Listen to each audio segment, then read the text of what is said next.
د شور نیوز ډیرو خوږو قدرمندو لیدونکو السلام علیکم ورحمت الله وبرکاتو.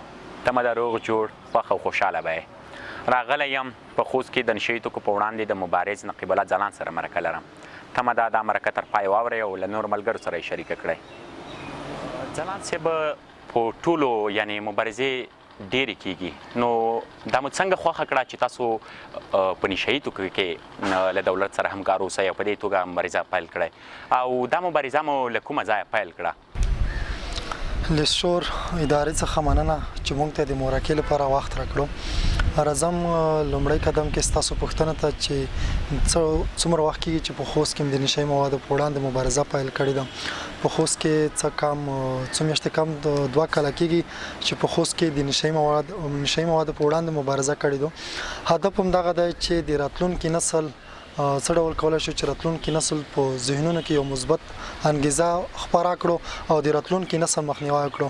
زموږ په خوست کې په زیاته پیمانه نشهیي مواد خرڅېدل، د هغې د مخنیوي په خاطر هم خپلې هڅې جاري ساتلې دي او مسؤل چارواکي نه هم غوښتنه هم کړې ده چې نشهیي موادو مخنیوی وکړي. په دې برخه کې زموږ هڅې روانې دي او لا هم جریان لري. ځلاند صاحب ډېره مننه. بله پوښتنه مې په دې ډول ده چې تاسو دغه مبارزه چې کوئ یا مخکې روانه وه، دا مبارزه تاسو سره د کومې انجیو په همکارۍ روانه وه؟ نه دولت کوم مصارف درکول، که نه د خپلو جیبونو یا دغه ځوانانو په ګډون مو دغه فعالیت کوه؟ د نشهیي موادو سره د مبارزې کې تر اوسه هیڅ کومه انجوګانو، دولتي چارواکو یا سیاسي مشرانو زموږ سره همکاري نه ده کړې. نو یوازې د ځوانانو انسجام چې موږ په خوست کې یو ځوانانو انسجام رامنځته کړی دی، هغې په خپل مصارف مثلا شخصي مصارف دا مبارزه مخته روانه کړې ده. تر اوسه هیڅ کوم دولتي چارواکي یا سیاسي مشرانو زموږ سره همکاري نه ده کړې. په دغه برخه کې څومره لاسته راوړنې لرئ؟ له دولت سره مو د همکارۍ ډول څه و؟ تاسو راپور ورکوه؟ نه تاسو ورپه ګوته کول؟ که یا هغې کاري ساحې ته هلته چې نشهیي توکي خرڅېدل هغې ته په خپله ورسره تلئ چې دا شاید شخصي مشکلات هم له ځان سره ولري؟ تاسو ته په دې برخه کې کوم شخصي مشکلات جوړ شوي دي یا نه؟ د لاسته راوړنې په مورد باید دومره ووایم چې د دولت او ولس ترمنځ یوه لویه فاصله وه. موږ د عامه پوهاوي له لارې، د غونډو له لارې، د رسنیو له لارې، د کوچنۍ پیغامونو له لارې خلک د دولت فاصله رالانډه کړه. اوس په هره سیمه کې موږ یو 10 کسیز ګروپ جوړ کړی دی تر څو د دولت سره اوږه په اوږه په نشهیي موادو په وړاندې مبارزه وکړي. هر چېرته چې نشهیي مواد خرڅېږي نو دولت ته مستقیما راپور ورکوي، دولت په باندې اجراات کېږي.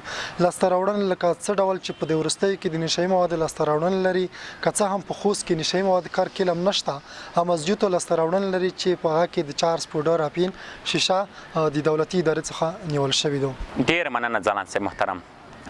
د وروستۍ پوښتنه به مې دا وي چې په راتلونکي کې کوم پلانونه لرئ؟ غواړئ په همدې برخه کې خپلو فعالیتونو ته دوام ورکړئ که نه غواړئ دغه لاره بدله کړئ؟ د وروستۍ پوښتنې په ځواب باید دومره ووایم چې راتلونکي کې موږ د نشهیي موادو سره په څنګ کې د فکر جوړونه باندې هم کار شروع کړی دی، څه ډول کړای شو چې د راتلونکي نسل فکر جوړ کړي. تر څو چې زموږ فکرونه جوړ نه وي تر هغې پورې موږ پرمختګ هم نشو کولی. زموږ ډېری ځوانان دي په نشهیي توکو محتاط دي، اما د دوی فکرونه جوړ نه دي.